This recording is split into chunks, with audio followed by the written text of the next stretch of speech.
নিশ্চয়ই যাবে। অতনুর সঙ্গে দেখা করতে নিশ্চয়ই যাবে। কিন্তু আমার যেন কেমন খটকা লাগছে ভাইয়া। আজ এই 3 দিন হয়ে গেল, সে একেবারে ওই ঘরের বাইরে বেরোচ্ছে না। এমনকি আমাদের সঙ্গে তার এত মাথা মাথা একটা সম্পর্ক আমাদের সঙ্গে সে দেখা পর্যন্ত করছে না। এর কারণটা কি বলতে পারে কালকিঙ্কর? কারণ আমার জন্য হয়তো শরীর টরীর খারাপ করেছে। হ্যাঁ? আমার শরীর খারাপ করেছে। জয় রাধে, জয় রাধে। এই কালকিঙ্কর যদি অপরের শরীর খারাপই করে থাকে, আজ তাকে নিয়ে কিন্তু ওই মিস লাইটের ওখানে যেতেই হবে, নইলে অতগুলো টাকা হাত ছাড়া হয়ে গেলে এই শ্রী শ্রী ভগবান দাসের বুকের মধ্যে একটা প্যালপিটেশন। না না, সে ভয় তোমার নেই। এই স্লাইড যখন আমাদের হাতে আছে, তারপরে আমরা নিশ্চয়ই পাবো। তাহলে কালকিঙ্কর আমরা এবার কিন্তু বোতামদের টাকাই পাবো। নিশ্চয়ই নিশ্চয়ই আমাদের সঙ্গে ধীরাজ বাবুর যে কথা হয়েছে, সে কথা যদি সে না রাখে, তাহলে তার ফল একেবারে উল্টো উল্টো হবে। তাকে পথে বসাতেও এই কালীকিঙ্কর রাজা বুদ্ধি যে আর অভাব হবে না।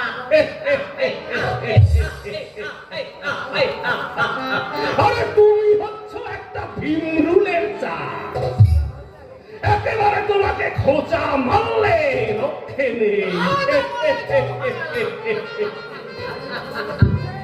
হ্যাঁ, বুঝলে কালীকিঙ্কর, এই ভগবান দাস হচ্ছে এই কলিযুগের শনি, আর তুমি হচ্ছ এই কলিযুগের রাহু।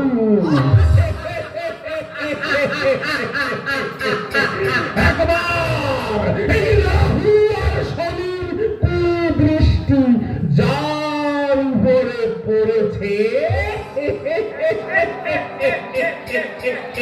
সে শালা একেবারে ডুবে উড়েছে। কিন্তু ভগবান দা, অতনুর বাড়িখানা কি তোমার নজরে এখনো পড়েনি? এই, পড়েছে মানে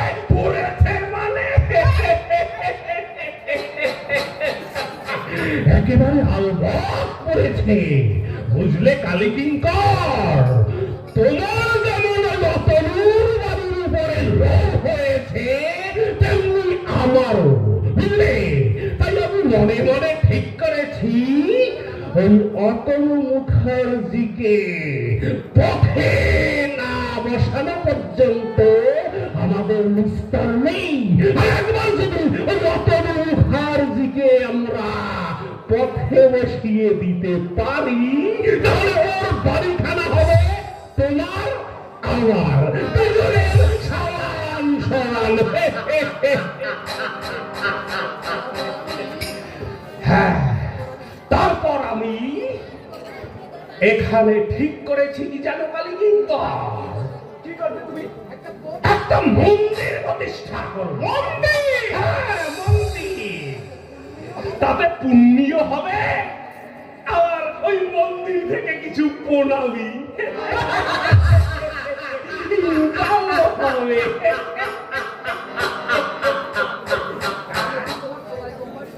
তাহলে কি তোমার ওই চোলাই কোম্পানিটা একেবারে তুলে দিলে? না না না না না, মোটেই না, মোটেই না।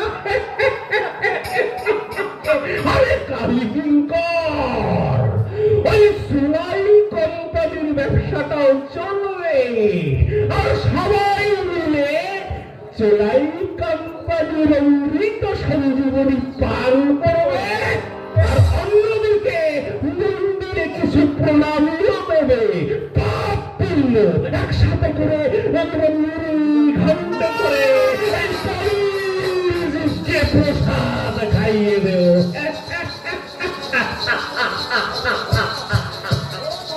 ও ভগবান দাস, কুকুরের শব্দ বলে মনে হচ্ছে না। তাই তো আমার তো তাই মনে হচ্ছে ঘুরের তো শব্দ। ও ভগবান দাস, অতনুকে আজকাল আমাদের সম্মুখে দিয়ে বাড়িতে কি পার্টি নাচাচ্ছে? হ্যাঁ?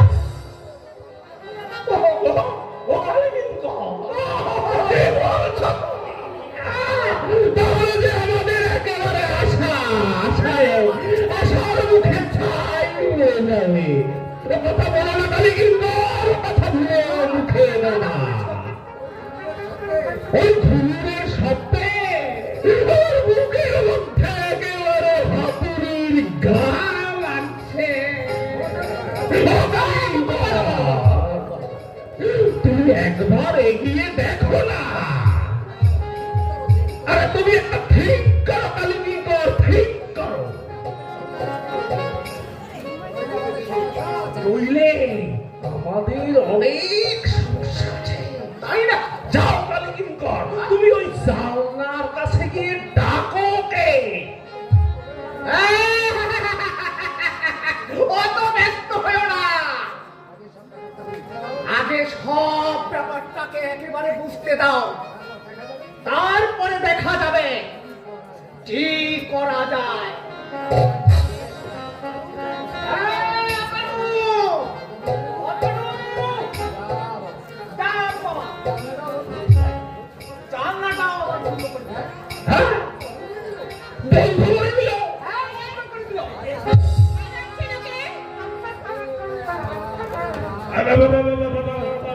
প্রাণ হরি বৌদি বলি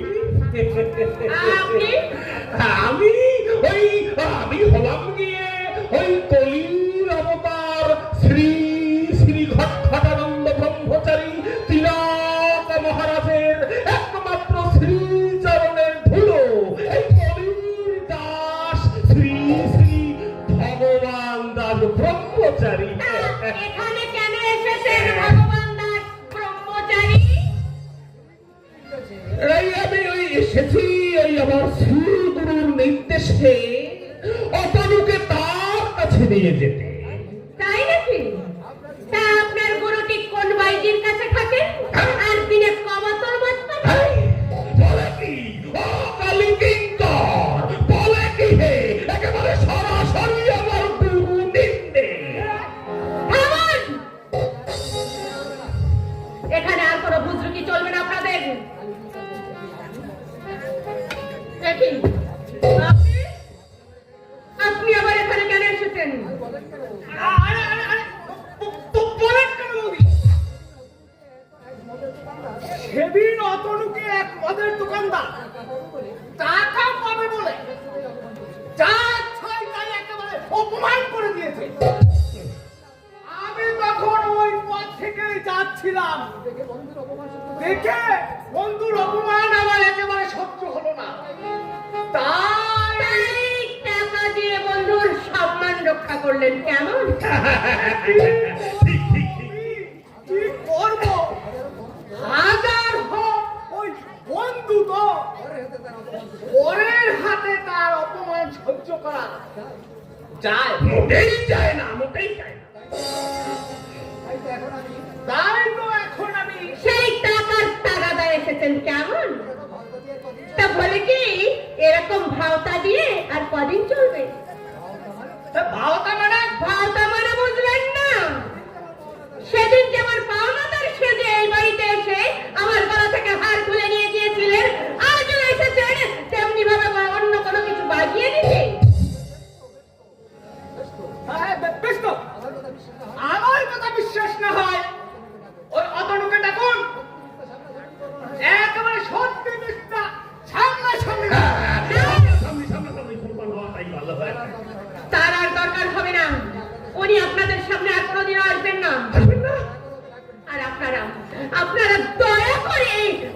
ডাকবেন না। কেন কেন কেন আমরা তার কি ক্ষতি করেছি? কি করেছেন? কি করেছেন এ কথা বলতে আপনাদের লজ্জা হচ্ছে না? আপনারাই তাকে একটা মুশৃঙ্খল কাতারে পরিণত করেছেন। মতার মেয়ে মানুষের নেশায় ভুলিয়ে তাকে আপনারা পথের ভিখারি করেছেন।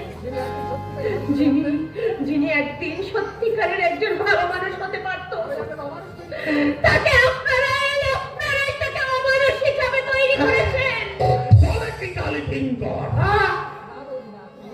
না না বৌদি না, আপনি একেবারে ভুল বলছে ভুল। এ আমাদের উপর আপনার একেবারে মিথ্যে অভিযোগ। আমরা তার ভালো ছাড়া একেবারে কোনো মন্দই মন্দ চাইনি কখনো। নিশ্চয়ই নিশ্চয়ই বৌদি, আমরা অতনুর একদিনের জন্য কোনোদিন ওই অমঙ্গল কামনা করিনি। তাই তো ওকে আমরা ভালো করবার জন্য ওই শ্রী শ্রী আমার গুরু রমেশ, দোহাই দোহাই আপনাদের, ওই কথা বলে আপনারা আর আমার স্বামীর মাথাটা খাবেন না। আমি অনেক কষ্ট করে ঘর বাঁধার স্বপ্ন দেখেছি। আমার স্বপ্ন আপনারা ভেঙে চুরমার করে দেবেন না। ছোট বোনের মতো মনে করে আমার সুখটুকু আপনারা ভিক্ষে দিন। আমি আপনাদের পায়ে ধরে ক্ষমা চাইছি। আপনারা আর কোনোদিন এখানে আসবেন না। আপনি আমাদের অপমান ঠেকছেন বৌদি, আপনি আমাদের অপমান করছেন, কোথায় তো অপমান অপমান একেবারে অপমান করছেন। আর একটা কথা বললে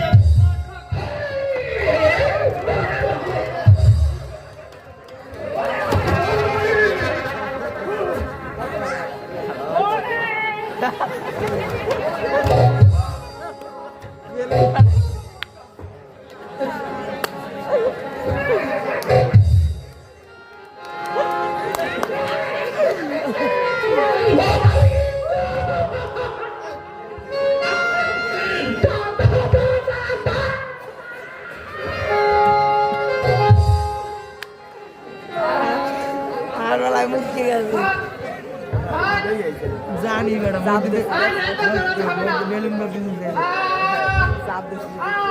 আমি যাচ্ছি, তবে অপমানের কথা আমার কিন্তু একেবারে মনে থাকবে। যা যা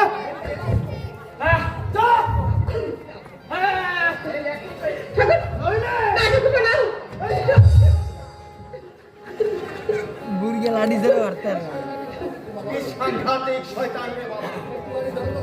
একটুখানি দল্লা ছেড়ে দীপঙ্করের সঙ্গে দেখা করতে গিয়েছিল, এই ভাগে বাড়ির মধ্যে ঢুকে ঠাকুরপো, কোনো ভয় নেই মোদি, কোনো ভয় নেই।